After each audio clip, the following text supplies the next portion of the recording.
خداوند میخواد در میان ما خیمه برپا کنه و او میخواد خدای شما باشه. اما من یک گناهکارم. درسته، شما یک گناهکاری، اما برای همینه که راه حلی برایتون مهیا شده.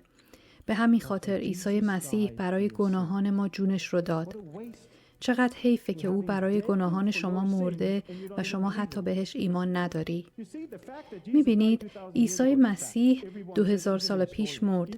این یک واقعیته. همه این رو میگن و حتی تاریخ شناسان و حتی جوزف فلاویوس اینو تایید کرده. اما تنها اون کسانی زندگی ابدی خواهند داشت که به او ایمان داشته باشن.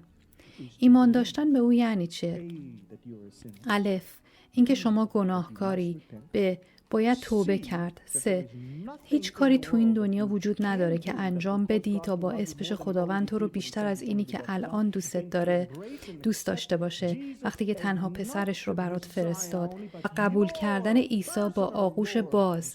عیسی نه تنها به عنوان مسیح بلکه به عنوان خداوند و نجات دهنده و ناخدای کشتی خودت.